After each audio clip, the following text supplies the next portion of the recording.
pumunta muna tayo kay Attorney Claire Castro, no? Yung interview ni Attorney Claire Castro, mga kababayan. Ano po? Ngayon, meron ding Oh, no, Marge at Viola G at Chris Rose. Sino pa? Si Erotica Gun. Oh, shout out sa inyo. Game. Ito ho, mga kababayan. Tingin ko kaugnay ito eh. No? Kaugnay ho ito, mga boss chief sir, doon sa naging interview ni Attorney Claire Castro doon kay Karen Davila. Ano po? Sige nga, pakinggan ho natin, mga kababayan. kritisismo. Meron ding kritisismo, nakalimutan na raw yung mga flood control corruption. O, one last, ano masasabi mo doon? Okay, ito nadinig ko to ha. Tuloy-tuloy naman yun, yung mga flood control, di ba? Hanggang ngayon niya, tahimik, sila Boss Cheese eh. Sila Boss Jewel eh. Sila Boss Jingo eh. Mga tahimik ko eh, di ba? Tuloy pa din yan. Oh. Hindi na makakailato ni Karen Davila. Narinig ko sa interview niya with Toby Chanco na sinabi kasi na, di ba, pwede usapan dito yung 1 million sure siya na mapapanagot ng Vice Presidente ang mga sangkot sa flood control. 1,000,000%. Oh. Naalala nyo yun? Yung si Toby Chanco? Si Mr. 1,000,000% daw ho, mga kababayan. At ang sinabi niya dito, sinabi ni Toby Chanco, 1,000,000% hindi nila maaareglo ang Vice Presidente. O baka naman most likely o more likely ang Vice Presidente ang aareglo.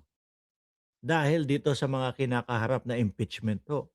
Baliktad po yata si Boss 1,000,000% percent. So, after that, sinabi yata ni Karen Davila, nanood naman ako, alam ko naman to, na ngayon, sa panahon ngayon, kinalimutan na, no? Ng gobyerno yung flood control.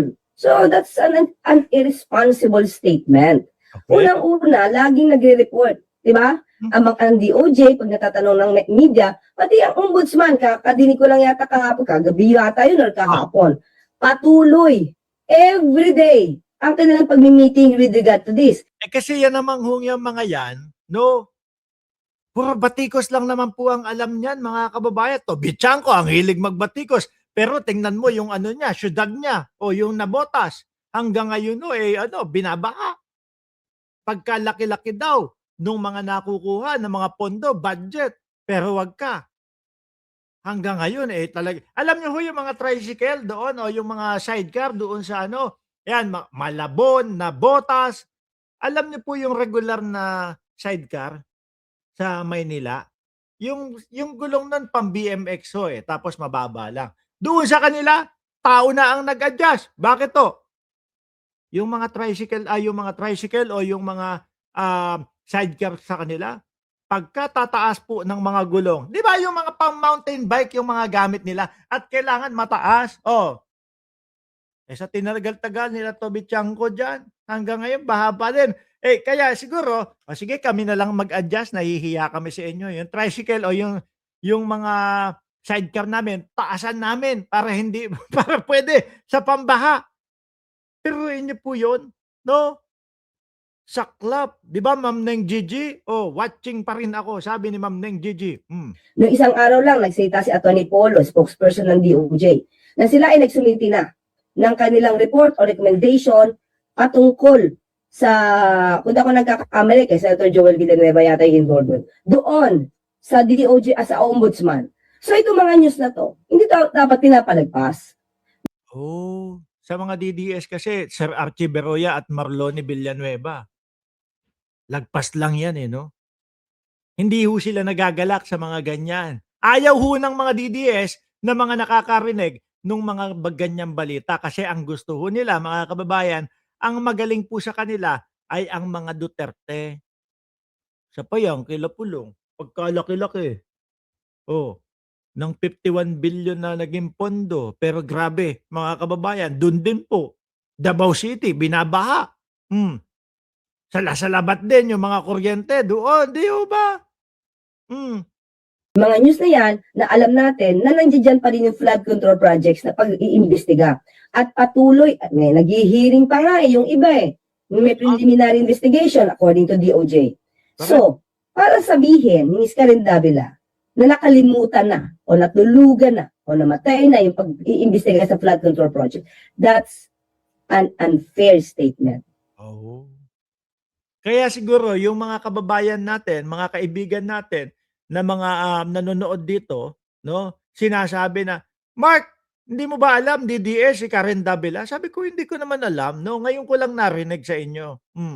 Pero nahahalata po ng mga mamamayang Pilipino na DDS nga daw ang galawan at yung kung paano mag-host at kung paano magtanong si Karen Davila. Sabi ni Ma'am Marge, gusto nila laging bad news para may isisi kay PBBM. Kaso lang ho mga kababayan, iba dito sa ating programa dito sa ating channel No, inuuna natin yung mga magagandang proyekto ni Pangulong Bongbong Marcos, kaya bad trip na agad yung mga DDS. Umpisa pa lang po. Di ho ba? Kagaya niyan, yung mga flood control na mga investigasyon, tuloy-tuloy pa din, 'di ba, Max Sadya? Shout out sa mga friends ko diyan sa loob ng Mental, Mandaluyong. Ingat po kayo. Nadamay pa yan. Totoo yan, DDS. Si Karen Davila. O, tingnan nyo, sabi ni Erotica Gan. 'Di ba? Responsible yun eh. Kasi ang dating nun, magiging fake news yun pagdating sa gobyernong ito na parang tinutulugan na lang ang mga investigasyon tungkol sa flood control project. At ngayon, sususugan ni Toby Tiang na ang pag-asa na lang ng pag-iimbestiga si Vice Presidente. Nok ng putik eh. Eto nga. Eto. Ang lakas nila mga kababayan na sumilip doon sa mga flood control at ang lakas nila na magpakalat na kesyo daw po tinulugan na yung flood control. Pero eto sila, yung impeachment, patuloy at paulit-ulit na tinatakasan. Hindi mga makasagot, ayaw sagutin. Patuloy na tinataguan na sumagot sa impeachment. Di ho ba? Okay sanang sumilip ng butas kung sumasagot sila doon sa mga issue ng impeachment. Kaso hindi naman din ho, mga kababayan. At ang masama pa, pine-fake news pa. Kesyo tinulugan daw ho. Hanggang ngayon, nagtatrabaho, DOJ, nagbabalita po kung ano yung mga nangyayari. Di ba, Ma'am Dolores Lopez at Tommy? Tuloy. Kaya nga sabi natin, ngayon pa lang, kahit hindi siya Vice Presidente, dapat iniimbestigahan niya na yung flood control projects na ghost projects nung panahon ng kanyang ama. Bakit? Admitted naman yung ama niya May ghost projects Kaso, Attorney Claire, ang katwiran nila, spare tire lang daw ang Vice Presidente. So siguro kaya yun, okay lang, pabanjing-banjing, okay lang, na puro na lang ako, puro gala, puro pasyal, puro travel ng abroad. Kasi nga daw, spare tire lang daw ang trabaho o ang Vice Presidente para sa mga DDS, mga kababayan. Ng putik na yan. Mga dahilan na yan no? Ibang klase talaga yan. Wala kang makukuhang gandang impormasyon galing sa mga DDS. So, ba't hindi nasimula? Gusto ko pa sana humaba yung Presidente? Gusto ko pa sana humaba kailan 7. Di ho ba? Sabi ni Sir Archie Beroya, spare tire, pero hindi na makapag-intay. Halata sila dyan, Halata sila dyan.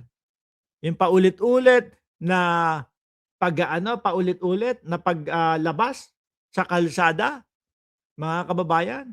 Yung paulit-ulit na panawagan mga boss chief amo, sir, na pababain si Pangulong Bongbong Marcos kahit ang ganda-ganda naman po ng pamamalakad ni Pangulong Bongbong Marcos.